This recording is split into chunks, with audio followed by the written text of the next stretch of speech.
Lesson 30, Mystery at Reed's Pond. Once a week, Miss Cabrera's science class spent an afternoon outside working in teams to observe different habitats. Adrian, Mara, and Nicole were assigned Pond Patrol. Adrian wondered if his team had gotten the best assignment because of his extra sharp eyes. Reed's Pond lay at the end of a shady, sloping path. Pine trees towered overhead. Bushes and moss-covered rocks rimmed the shore. Adrian had been the first one in class to spot the turtle at the pond, even though its brown shell and wrinkled skin blended in perfectly with its surroundings. "Here, Brownie! Here, Brownie!"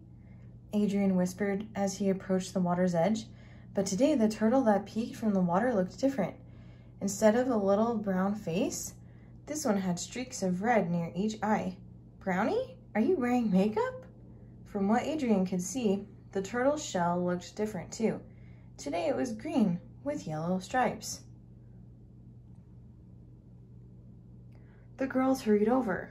When the turtle came up for another breath, Nicole noticed the changes too. "That's not Brownie, that's a different kind of turtle," she said. "Its name should be Red Dot." "Maybe Brownie's somewhere else," said Mara. They continued their pond patrol, but Adrian had a strange feeling that something wasn't right. Sure enough, his hunch was correct. "Look!" Mara shouted.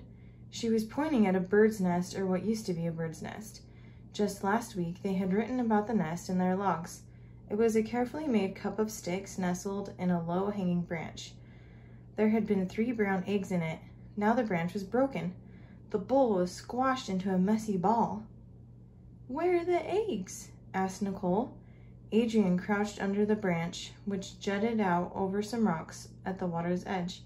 He saw one egg smashed into a crevice between 2 rocks. He couldn't see any sign of the other eggs, of the other 2 eggs.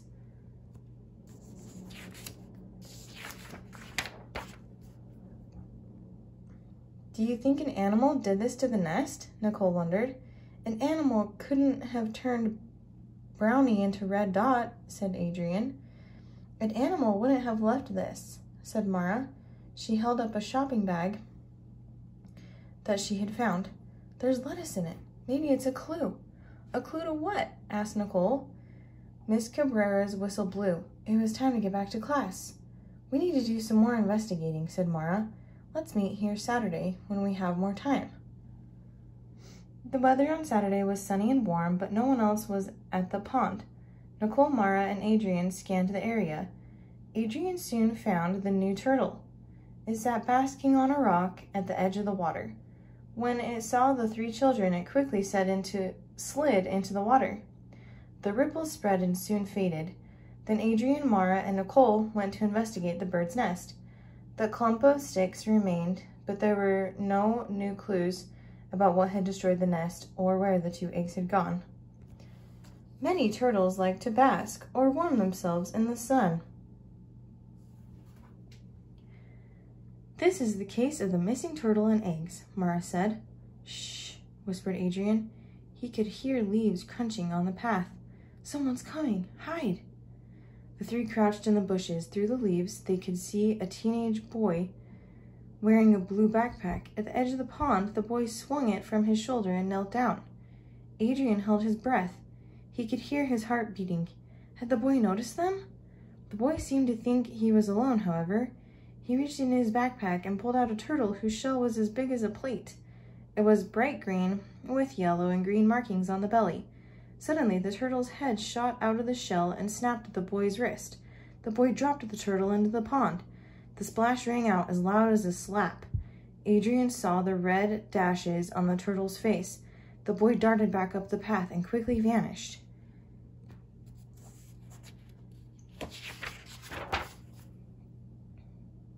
"So that's where Red Dot came from," whispered Nicole. "Red Dot was already here on Thursday, though," said Adrian.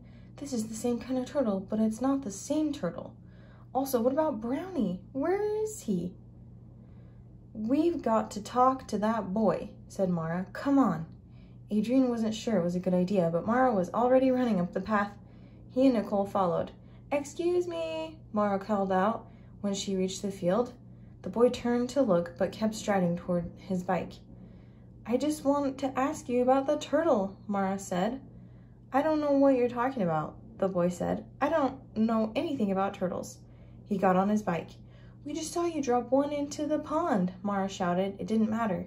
The boy pedaled off without looking back. Something fishy is going on, Nicole said. Something turtle-y, you mean, replied Adrian. I think it's time for a little research, said Mara. On Monday, they told Mrs. Cabrera what they had seen. During science, she gave them time to research on the computer. Mara typed the words red dot turtle into the search engine. Links for turtleneck sweaters, Turtle Island, and a video came up. A video game came up. This won't help, said Nicole. Don't give up yet, said Mara. She typed in red turtle. That was better. Lots of listings appeared for a turtle called a red-eared slider. The first thing Mara did was to click on the images. That's it, said Adrian as a photo appeared. That's red dot, all right. With a few more mouse clicks, the students learned that the turtles were common pets. They also learned that the red-eared slider's natural habitat was east of the Rocky Mountains. So what is one doing in a pond in California? Asked Nicole. Mara typed red-eared slider in California into the search engine. Among the listings of turtles for sale and questions about pet turtles, they saw an article from a California newspaper. The three of them read silently. Red-eared sliders are popular pets.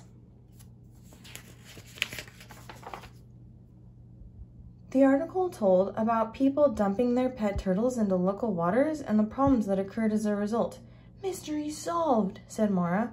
Mrs. Cabrera, they called. It looks like the pond patrol might have uncovered some illegal activity. Mrs. Cabrera said when they told her what they had learned. Let's report it to the water district. That Thursday, Miss Cabrera's class had a special observation day at the pond. Mr. Roberts, an officer from the water district, was with them. He had brought nets for capturing the red-eared sliders. Adrian spotted the first one, basking near the ruined bird's nest. Working together, the class helped Mr. Roberts catch two more. We'll take them to a turtle sanctuary, Mr. Roberts explained. It's a place where they keep the turtles safe until someone can adopt them. While Mr. Roberts talked, Adrian was looking for his old friends. Brownie, said Adrian when he saw the head peek up. Look, Mr. Roberts, that's the turtle I'm used to seeing. That's a western pond turtle. It's just the kind of turtle we want to see around here. I never knew what kind he was. I just knew I liked him, said Adrian. Western pond turtle, he wrote in his log. Western pond turtles live in California, Oregon, and Washington. We got the sliders out just in time. Red-eared sliders are big. They eat the same things as the western pond turtles, and the western pond turtles can't compete, said Mr. Roberts. What about the bird eggs? Asked Nicole. Did the turtles have anything to do with those? Probably, but we can't be sure, said Mr. Roberts. Red-eared sliders like to bask on nests. They can squash the nests and crush the eggs. That's another reason why people shouldn't leave their pets here, said Mrs. Cabrera. She was posting a sign on a tree. Don't dump your pets. Bring pet turtles to Valley Turtle Sanctuary. Thanks for helping us save the native species, Mr. Roberts told the class. I have something for Adrian, Mara, and Nicole. He handed them each an envelope and a patch that said Water District with a picture of a river.